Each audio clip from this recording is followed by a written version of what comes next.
alam ninyo, mga tol, sa totoo lang mga tol, kahit sunugin nyo ako ngayon mga tol, amoy Duterte talaga ako mga tol. Mga tol, kita nyo naman mga tol, kahit mag-2 join sa'yo mga tol, kahit silaban ninyo ako tol, amoy Duterte talaga ako tol. Ito na, mga kababayan, Robin Padilla, may reunion daw kasama si Gloria Arroyo at si Mikey Arroyo sa Hong Kong. Alam nyo ba ito, mga kababayan? Napanood nyo na ba ito? Nabalita na ba ito sa TV? Wala. O eto na, i-share ko na lang sa inyo.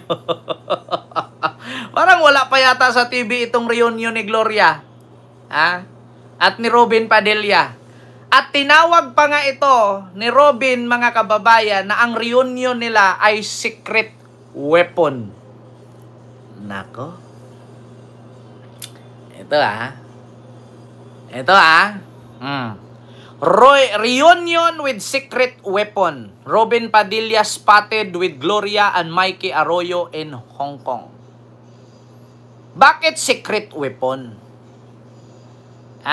Tanong ko lang, bakit secret weapon?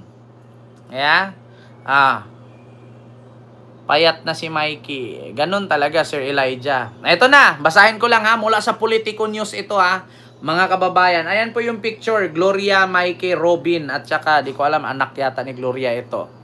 Sa Instagram ni Mika. Anak nga niya, si Mika. Nakalagay dito sa Politico. Reunion with secret weapon. Robin Padilla spotted with Gloria and Mikey Arroyo in Hong Kong.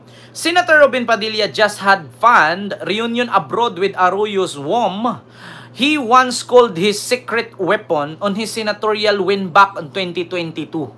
Nako, Padilla was enjoying a family vacation to Hong Kong when he ran into former President and now Pampanga Representative Gloria Macapagal Arroyo and her husband, Attorney Mikey Arroyo. The Arroyos were also vacationing with their family in Hong Kong long weekend. A snapshot of the Arroyo-Padilla reunion was posted by Mika Arroyo, granddaughter of the former President, on social media. Apo pala niya. Ngayon mga kababayan, dito pa lang, sa picture na ito, may naamoy na ako.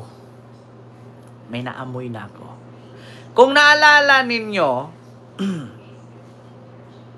amoy usok, amoy damo.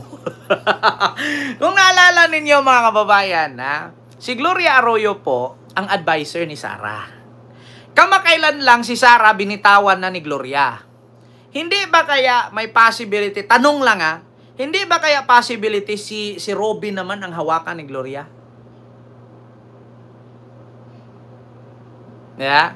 Hindi ba kaya possibility na si Bongo, si Sara, si Robin?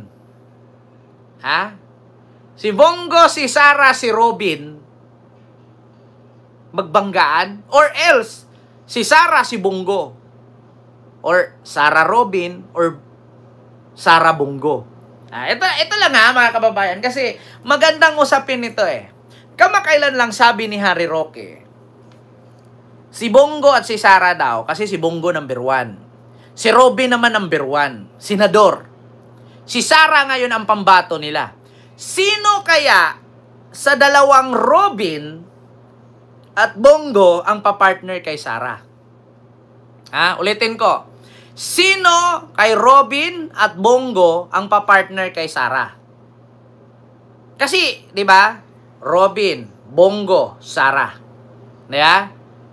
Number 1 si Robin, number 1 si Bongo, gala si Sara. Sino kaya sa kanila? Kasi alam nyo, sa totoo lang mga kababayan, hindi ko sure kasi secret weapon daw Kaya nag-number 1 si Robin Padilla noong 2022. Nung 2022 election, dahil daw secret weapon niya si Gloria. Alam niyo, masasabi ko talagang secret weapon ni Robin si Gloria, kasi si Robin, nag-number 1 pagka-senador, pumunta ng West Philippine Sea, sumakay ng bangka, tapos kumanta siya daw ng Bayang Magiliw, Perlas ng Silanganan, Alab ng puso. Sa election kay number 1. Number 1 nga naman siya. Bakit nga ba? Kasi secret weapon daw ni Robin si Gloria. Isa din po to sa rason na bakit si Gloria ngayon ay naging congresswoman. Dahil nung panahong kinasuhan siya ng plunder dahil sa ZTE deal, no? May bracket ang leeg. May bracket. May bracket. Ngayon, yung bracket niya sa leeg, nakaupo, naka-wheelchair, umiksi. Ngayon, nung nanalo si Digong, binigyan ng pardon. Ang tawag doon na clemency. Binigyan ng clemency. Tinanggal ni Gloria ang bracket, tumayo. Lakad na straight. Di ba? So, gagawa ka ng eksenang kakaiba, mag number 1 ka. Secret weapon nga daw ni Robin, mga kababayan, si Gloria Arroyo. Ito, wala naman akong sinisira dito mga kababayan kasi nandito nga naman. Diya? Nakita ko. Diya? Wait lang ha. Ito. Para malaman natin. Alright, Pam Queer. Kita nyo? May bracket ang leeg. Tinanggal. Okay na. Alright, Pam Queer.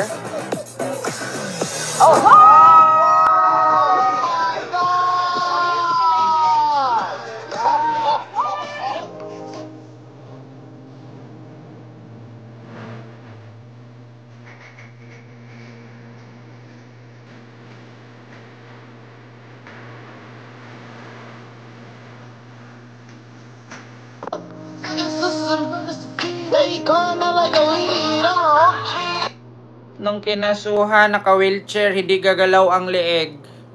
Nung nanalo si Digong, binigyan ng pardon, putangina tayo, straight, tanggal bracket, Gora. Ang galing ng advisor ni Sara. Kaya sa totoo lang mga kababayan, kung si Digong dito ikinulong yan, lumpo na din yan ngayon. Ang pambansang sasakyan yan, hindi na Rolls Royce. Hindi na presidential car. Wheelchair. Pag naging presidente si Sara, tatayo ulit yan. Magiging si Gustavo yan. Magiging si ano yan, si Tanggol. Magiging si Gustavo yan. Magiging si ano yan, tawag doon, mga kababayan. Malulumpo yan. Pasalamat nga tayo sa ICC kinulong. Hindi nila madala yung drama-drama doon na magkaroon ng bracket sa leeg, mag-wheelchair. Hindi nila madadala yan doon. Si Medial Dia lang yung nagwi-wheelchair na paglapit ni Maris Umali, pumikit.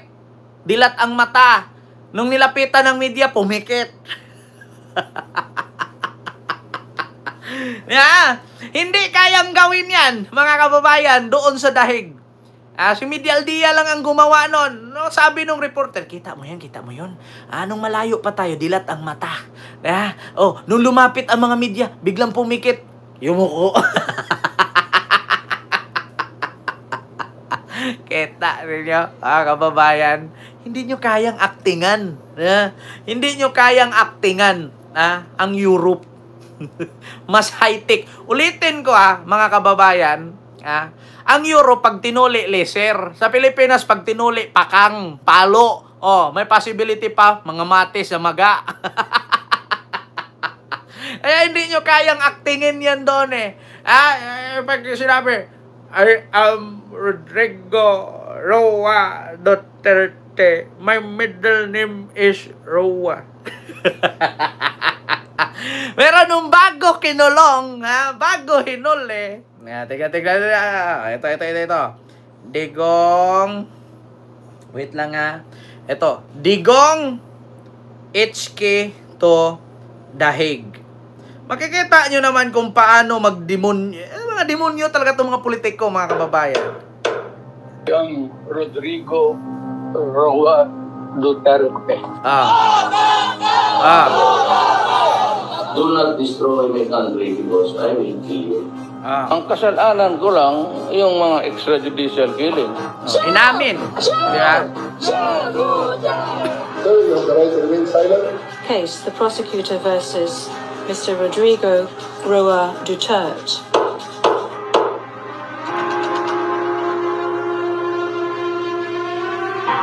Rodrigo Roa Duterte. Pre-trial